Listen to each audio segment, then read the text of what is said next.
ସବୁଠାରୁ ସରଳ ଆଉ ସହଜ ଆଉ ସେଫେଷ୍ଟ ଟ୍ରିକ୍ ରେ ଆପଣ ମାନଙ୍କୁ ବ୍ଲାଉଜ ର କଟିଂ ମୁଁ ଆପଣଙ୍କୁ ବୁଝେଇ ଦଉଛି। ଡିପ୍ ନେକ୍ ର ବ୍ଲାଉଜ ଅଛି, ମୁଁ ଆପଣଙ୍କୁ ଦେଖେଇଦେବି ଘରେ ପରଫେକ୍ଟଲି ଆପଣଙ୍କୁ କଟିଂ କେମିତି ହୁଏ। ଆଉ ଏଇ ମେଥଡ ରେ ଆପଣ କଟିଂ କରିବେ ନା ଆପଣଙ୍କ ବ୍ଲାଉଜ ପରଫେକ୍ଟ ଫିଟିଂ ରେ ବାହାରିବ ଆଉ ସୁନ୍ଦର ଫିନିସିଂ ର ସହ ବାହାରିବ। ଆଉ ଏଇ ମେଥଡ ଟା ସବୁବେଳେ ଆପଣ ଯେତେ ଡିପ୍ ନେକ୍ ବ୍ଲାଉଜ ରେ ଆପଣ ତାକୁ ୟୁଜ କରିପାରିବେ। ଜୟ ଜଗନ୍ନାଥ ଫ୍ରେଣ୍ଡସ୍, କେମିତି ଅଛନ୍ତି ଆପଣ ମାନେ? ଆଇ ହୋପ ଆପଣ ମାନେ ବହୁତ ଭଲରେ ଥିବେ, ସୁସ୍ଥ ଥିବେ, ମସ୍ତରେ ଥିବେ। ତ ଫ୍ରେଣ୍ଡସ୍ ଆଜି ନିଆ ଆମେ ଗୋଟେ ବ୍ଲାଉଜ ର କଟିଂ କରିବା। ବ୍ୟାକ୍ ସାଇଡ ବ୍ୟାକ୍ ଆଉ ଫ୍ରଣ୍ଟ ମୁଁ କଟିଂ କରିକି ଆପଣଙ୍କୁ ଦେଖେଇଦେବି। ଫୋରଟକ୍ସ ର ବେଲ୍ଟ ବ୍ଲାଉଜ ଅଛି, ତାର ମେଜରମେଣ୍ଟ ହଉଛି ସୋଲ୍ଡର 15 ଇଞ୍ଚ ଅଛି, ଚେଷ୍ଟ ଆମର 34 ହାଫ୍ ଅଛି, ୱେଷ୍ଟ ଆମର 32 ଇଞ୍ଚ ଅଛି, ଆଉ ଫୁଲ ଲେନ୍ଥ ଅଛି 14 ଇଞ୍ଚ, ଆଉ ବଷ୍ଟ ପଏଣ୍ଟ ଅଛି 9.5, ଆଉ ଫ୍ରଣ୍ଟ ର ନେକ୍ ଅଛି 8 ଇଞ୍ଚ, ବ୍ୟାକ୍ ର ନେକ୍ ଅଛି 9 ଇଞ୍ଚ।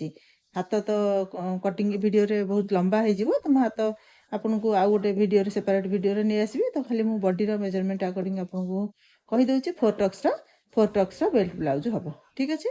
ତ ଇଏ ଜଣେ କ୍ଲାଏଣ୍ଟଙ୍କର ବଡିର ମେଜରମେଣ୍ଟ, ତ ମୁଁ ସେଇ ହିସାବରେ ଆପଣଙ୍କୁ ବତେଇ ଦଉଛି। ପେପର ସିଟ୍ ରେ ମୁଁ କଟ୍ କରିକି ଆପଣଙ୍କୁ କହିଦଉଛି, ତ ଆପଣ ପରଫେକ୍ଟଲି ବୁଝିପାରିବେ। କାରଣ କପଡ଼ାରେ ସମସ୍ତେ କଟିଂ କରିପାରନ୍ତିନି, ବିଗନର୍ସ ମାନେ ତ ଜମା ବି କରିପାରିବେନି। ତ ସମସ୍ତଙ୍କ ପାଇଁ ୟୁଜଫୁଲ୍ ହେଲା ଭଳିଆ ମୁଁ ଆକୁ ଆଗେ ପେପରରେ କଟିଂ କରିଦେଉଛି, ଆଉ ତାପରେ ଆପଣ ଆକୁ କପଡ଼ାରେ ଉଠେଇ ଦେଇପାରିବେ, ଠିକ ଅଛି। ତ ଆମର ଏ ପେପର ବି ସିଧା ଅଛି, ଆକୁ ଆଉ ସିଧା କରିବା କିଛି ଆବଶ୍ୟକ ନାହିଁ, ଫିର୍ ବି ମୁଁ ଟିକେ କରିଦଉଛି। ଦେଖନ୍ତୁ ହେଲା, ଏଇଠୁ ଆମେ ଲେନ୍ଥ ନବା, ଠିକ ଅଛି।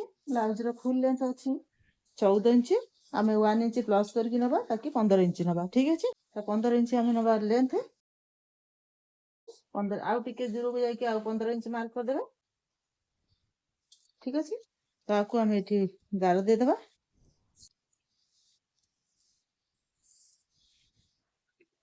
ଠିକ ଅଛି। ତ ହେଇଗଲା। ଏବେ କଣ କରିବା, ଆମର ଲେନ୍ଥ ହେଇଗଲା। ତ ତାପରେ ଆମେ କଣ କରିବା, ନେକ୍ ର ଡିପ୍ କେତେ ଅଛି, ଯେହେତୁ ଗୋଟେ ବ୍ୟାକ୍ ନେକ୍ ଅଛି, ବ୍ୟାକ୍ ନେକ୍ ର ଡିପ୍ ଟାକୁ ଦେଖିଦବା କେତେ ଅଛି। ତ ବ୍ୟାକ୍ ର ଡିପ୍ ଅଛି 9.5 ଇଞ୍ଚ, ଠିକ ଅଛି। 9.5 ଇଞ୍ଚ ଅଛି, ଠିକ ଅଛି। 9 ଇଞ୍ଚ ରଖୁଛି, କ୍ଲାଏଣ୍ଟର ଚଏସ୍ ଥିଲା 9 ଇଞ୍ଚ, ଠିକ ଅଛି। 9 ଇଞ୍ଚ ରହିବ। 9 ଇଞ୍ଚରେ ଗୋଟେ ସିଧା ଲାଇନ ଦେବେ, ଓକେ। ବଙ୍କା ହେଇଗଲା, ହେଲା। 9 ଇଞ୍ଚରେ ଗୋଟେ ସିଧା ଗାର ଦେବେ। ତ ଆମର ଏତିକି ବେକ ଖୋଲୁଛି, ଡିପ୍ ନେକ୍ ରେ ଯାଉଛି, ତ ସେଇ ହିସାବରେ ଆପଣ ନେବେ। ତ ଆପଣ ଏଠି ସୋଲ୍ଡର ନେବେ କେତେ, ସୋଲ୍ଡର ଆପଣଙ୍କର ଏଠି ନେବେ 5.5 ଇଞ୍ଚ, ଠିକ ଅଛି। ଆପଣଙ୍କ ସୋଲ୍ଡର ଥିଲା 15, ତ 7.5 ଇଞ୍ଚ ହଉଛି। ତ ଆମର ଫୁଲ ନେକ୍ ହେଇଥିଲା ଆମେ 7.5 ଇଞ୍ଚ ନେଇଥାନ୍ତା। ତ ଆମର ଯେହେତୁ ଡିପ୍ ନେକ୍ ଅଛି 2 ଇଞ୍ଚ ମାଇନସ୍ କରିକି ନେଲେ, ଠିକ ଅଛି। ଏଠି ବି ସେଇ 5.5 ନେବା, ଟିକେ ଦୂରକୁ ଆସିକି 5.5 ନେବେ, ଠିକ ଅଛି। ଆକୁ ଗୋଟେ ସିଧା ଲାଇନ ଦେଇଦେବା,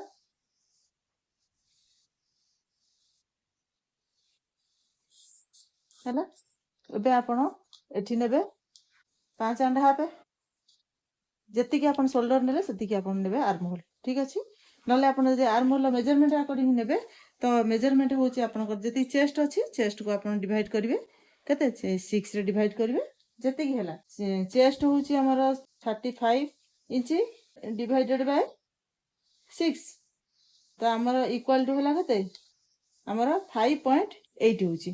ତ ମୁଁ 5.8 ହଉଛି, ତା ଦେହରୁ ଆପଣ କଣ କରିବେ, ହାଫ ଇଞ୍ଚ ମାଇନସ୍ କରିଦେବେ। ହାଫ ଇଞ୍ଚ ମାଇନସ୍ କଲେ 5 ମାଇନସ୍ କେତେ 0.5 ଇଞ୍ଚ, ତ ଇକ୍ୱାଲ ଟୁ କେତେ ହେଲା, ତ 5.3। ତ ଠିକ ଅଛି, ଏଠି ହଉଛି ଆମର 5.3।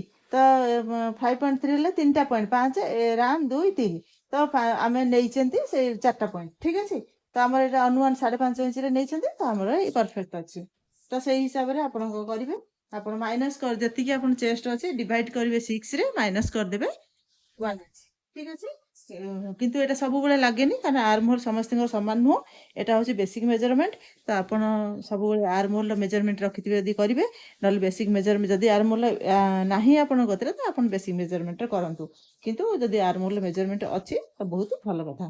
ତ ଏବେ କଣ କରିବେ, ଆକୁ ଏଠି କଣ କରିବେ, 5.5 ଇଞ୍ଚ ହଉଛି, ତ ମୁଁ ଏବେ କଣ କରିବି, ଏଠି ଆକୁ ଟିକେ ଛୋଟ କରିକି ହାଫ ଇଞ୍ଚ ମୁଁ ଉପରକୁ ଦେଇକି ଗାର ଦେବି, ଠିକ ଅଛି। ଏଠି ମୁଁ ସରି 5.5 ଇଞ୍ଚ ହଉଛି, ଏଠି ମୁଁ 5 ଇଞ୍ଚରେ ଗାର ଦେବି, ଠିକ ଅଛି। 5 ଇଞ୍ଚରେ ଦେବେ, ହାଫ ଇଞ୍ଚ ମୁଁ ହାତରେ ରଖିଛି, କାହିଁକି ନା ମୁଁ ପଛରେ ତାକୁ ଯେତେବେଳେ ଆର୍ମ ହୋଲ୍ ବୁଲେଇବି, ସେତେବେଳେ ମୁଁ ମେଜରମେଣ୍ଟ କରିକି ତଳକୁ ଖସେଇବି। ଯଦି ଆଗରୁ ଦେଇଥିବେ, ଯଦି କ୍ଲାଏଣ୍ଟର ଆର୍ମ ହୋଲ୍ ମେଜରମେଣ୍ଟ ରଖିଛି, ତ କ୍ଲାଏଣ୍ଟର ଆର୍ମ ହୋଲ୍ ମେଜରମେଣ୍ଟରେ ଯଦି ଇଏ ବଡ଼ ହେଇଗଲା ତ ମୋତେ ହାତରେ ଆଉ କିଛି ନଥିବ, ତ ମୁଁ ଛୋଟ କରିକି ନେଉଛି, ତ ଆଗେ ମେଜରମେଣ୍ଟ କରିବି, ଯଦି ତଳକୁ ହେବା କଥା ମୁଁ ତଳକୁ କରିବି।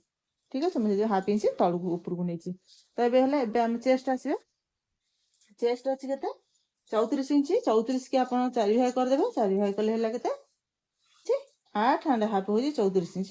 4 ଭାଗ କଲେ ତ ଆପଣ 4 ଭାଗ କରିକି ନେଲେ 8.5 ହେଲା। ତ ତାପରେ ଆପଣ 1.5 ଇଞ୍ଚ ଷ୍ଟିଚିଂ ମାର୍ଜିନ୍ ନେବେ। ହେଇଗଲା।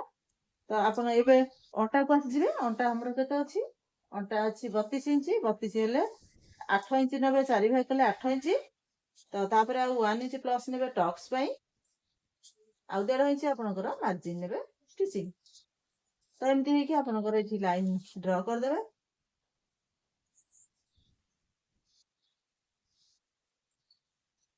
ଓକେ, ତ ହେଇଗଲା। ଏବେ ଆର୍ମ ହୋଲ୍ ଗୋଲେଇ ଦେବେ। ତ ଆର୍ମ ହୋଲ୍ ଗୋଲେଇ ଦେଲେ ଏଠି ଆପଣ କ'ଣ କରିବେ? 1 ଇଞ୍ଚ ଭିତରକୁ ଆସିବେ। ଠିକ୍ ଅଛି। ତାପରେ କ'ଣ କରିବେ? ସେପର ନେବେ, ଆପଣଙ୍କର କର୍ଭ ସ୍କେଲ୍ ନେବେ। ଠିକ୍ ଅଛି। ସେଇ 1 ଇଞ୍ଚ ଭିତରେ ଆପଣଙ୍କର ରହିବ, ଏବଂ ଯୋଉଠି ମୁଁ ପଏଣ୍ଟ ଦେଇଥିଲି ସେଇଠି ତାର ସେପ୍ ବୁଲିଲା। ତ ଆପଣଙ୍କର ସେପରରେ ବୁଲେଇ ଦେଲେ। ଏବେ ହେଇଗଲା। ଏବେ ଆସିବେ ସୋଲ୍ଡରର ଚଉଡ଼ା। ତ ଏବେ 5.5 ଇଞ୍ଚ ଅଛି ଚଉଡ଼ା। ସୋଲ୍ଡର କେତେ? 2 ଇଞ୍ଚ ନେବେ ଚଉଡ଼ା ସୋଲ୍ଡର। ଠିକ୍ ଅଛି, 2 ଇଞ୍ଚ। ତାପରେ ଏଠି ଆସିବେ, ଆପଣ ନେବେ କେତେ? 3 ଇଞ୍ଚ। ବେଶୀ କ୍ଲାଏଣ୍ଟର ବ୍ରଡ ଟିକେ ଚାହୁଁଥିବ ତ 3 ଇଞ୍ଚ ନେବେ, ନହେଲେ ଆପଣ ଟିକେ କମେଇ ବି ଦେଇପାରିବେ। ଠିକ୍ ଅଛି, ହେଲା। ତ ଏବେ ଆକୁ କ'ଣ କରିବେ? ଗୋଟେ ରାଉଣ୍ଡ ସେପ୍ ଦେବେ। ଯଦି ଆପଣଙ୍କର ରାଉଣ୍ଡ ନେକ୍ ଅଛି, ରାଉଣ୍ଡ ସେପ୍ ଦେବେ। ଆଉ ଯଦି ଆପଣଙ୍କର ସେପ୍ ଯୋଉ ଆକର୍ଡିଂ କରିବେ ନେକ୍, ସେଇ ଆକର୍ଡିଂ ସେପ୍ ଦେବେ। ଠିକ୍ ଅଛି, ଆମର ରାଉଣ୍ଡ ସେପ୍ ଦେଇଦେଲେ। ତ ଏବେ ହେଇଗଲା। ଏବେ ଆମର ସୋଲ୍ଡର ଡାଉନ୍, ଯେହେତୁ ଏଠି ଡିପ୍ ଅଛି, ଆପଣ ସୋଲ୍ଡର ଡାଉନ୍ ଏପଟକୁ ସୋଲ୍ଡର ଡାଉନ୍ ଦେବେନି। ସୋଲ୍ଡର ଏଇଠି 1/4 ଇଞ୍ଚ ଡାଉନ୍ ଦେବେ। ଠିକ୍ ଅଛି, 1/4 ଇଞ୍ଚ ସୋଲ୍ଡର ଡାଉନ୍ ଦେବେ। ହେଲା, ଆପଣଙ୍କର ହେଇଗଲା। ଏବେ ଆମର ଆକୁ ହାଫ୍ କରିଦେବେ। 9 ଇଞ୍ଚ କି ହାଫ୍ କରିବେ। ଷ୍ଟିଚିଂ ମାର୍ଜିନ୍ କରିବେନି, ନେବେନି। ଷ୍ଟିଚିଂ ମାର୍ଜିନ୍ 9 ଇଞ୍ଚ କି ହାଫ୍ କରିଦେଲେ, ଆକୁ ସିଧା ଲାଇନ୍ ଡ୍ର କରିଦେବେ। ଠିକ୍ ଅଛି, 5 ଇଞ୍ଚ ଯେ ଆପଣଙ୍କର ପଏଣ୍ଟ ଦେବେ। ଇଏ ହେଉଛି ଆପଣଙ୍କର ହାଫ୍ ଇଞ୍ଚର ଯୋଉ ଟକ୍ସ। ଏଇଠି ଯୋଉ ଆମେ 1 ଇଞ୍ଚ ଏକ୍ସଟ୍ରା ନେଇଥିଲେ, ତ ଏଠି ଆମେ ହାଫ୍ ଇଞ୍ଚର ଟକ୍ସ ଲାଇନ୍ ଦେଇଦେଲେ। ସ୍କେଲ୍ ସାହାଯ୍ୟରେ ଆକୁ, ଠିକ୍ ଅଛି, ଏଇଟା ଆମର ଟକ୍ସ ହେଇଗଲା। ତ ଏଠି ଟକ୍ସ ଦେଲା ପରେ ଏଠି ଟିକେ ବଙ୍କିଯାଏ। ତ ଏଇଠି ଯୋଉ ବଙ୍କି ଯିବ, ସେଥିପାଇଁ ଆପଣ କ'ଣ କରିବେ? ହାଫ୍ ଇଞ୍ଚ, ଏଇଠି ହାଫ୍ ଇଞ୍ଚ ଆପଣ ଟକ୍ସ ପାଖରୁ ହାଫ୍ ଇଞ୍ଚ ଆପଣ ଉପରକୁ ଆସିଯିବେ। ଠିକ୍ ଅଛି, ତ ଏଇଟା ହେଲା ଆମର measurement according back cider cutting. ତ ଏମିତି ଆପଣ ବ୍ୟାକ୍ ସାଇଡ୍ କଟିଂ କରନ୍ତୁ, ଦେଖିବେ ପରଫେକ୍ଟଲି ଆପଣଙ୍କର ବ୍ଲାଉଜର ବ୍ୟାକ୍ କଟ୍ ହେଇଯିବ, ଆଉ ବଢ଼ିଆ ଫିଟିଂର ସହିତ ହବ। ତ ଆଇ ହୋପ୍ ଆପଣଙ୍କୁ ନିହାତି ଭଲ ଲାଗିଥିବ। ବ୍ୟାକ୍ ସାଇଡ୍ର କଟିଂ ଆପଣ ଭଲ ଭାବରେ ଜାଣି ଯାଇଥିବେ। ଆଉ ଯଦି ନ ଜାଣିପାରିଲେ ଫ୍ରେଣ୍ଡସ୍, ଟିକେ ଆଉ ଥରେ ଦେଖିଦିଅନ୍ତୁ, କନଫର୍ମ ହେଇଯିବେ, ଆଉ ବୁଝା ବି ଠିକ୍ରେ ପଡ଼ିଯିବ। ତ ରହୁଛି ଫ୍ରେଣ୍ଡସ୍, ଚ୍ୟାନେଲକୁ ନିଶ୍ଚିନ୍ତ ସବସ୍କ୍ରାଇବ୍ କରିବେ, ଲାଇକ୍ କରିବେ, ଆଉ ଆପଣଙ୍କ ଫ୍ରେଣ୍ଡ ସର୍କଲରେ ସେୟାର କରିବେ। ତ ସେମାନେ ଯଦି ବିଗନର୍ସ ହେଇଥିବେ, ତାଙ୍କୁ ନିହାତି ବେନିଫିଟ୍ ମିଳିଯିବ। ଆଉ ଫ୍ରଣ୍ଟ କଟିଂ ବି ଆପଣଙ୍କ ପାଇଁ ମୁଁ ନେଇ ଆସିବି ନେକ୍ସଟ ଭିଡ଼ିଓରେ, ହେଲା। ଏବେ ଏଇଠୁ ଆମେ ସିଧା କରିକି କଟ୍ କରିଦେବା।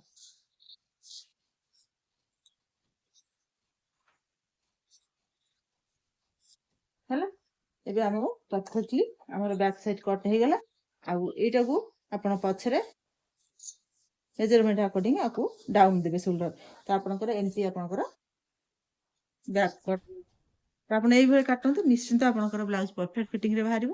ତ ରହୁଛି ଫ୍ରେଣ୍ଡସ୍, ଏକ୍ସଟ୍ରା କିଛି କରିଥିଲେ ନିଶ୍ଚିନ୍ତ ଜଣାନ୍ତୁ, ଆଉ କମେଣ୍ଟ ବି କରନ୍ତୁ, ଆଉ ଲାଇକ୍ ତ ନିହାତି କରିବେ, ଆଉ ସବସ୍କ୍ରାଇବ୍ କରିବେ, ଆଉ ଫ୍ରେଣ୍ଡ ସର୍କଲରେ ସେୟାର କରିବେ। ରହୁଛି, ଥ୍ୟାଙ୍କ ୟୁ, ଜୟ ଜଗନ୍ନାଥ।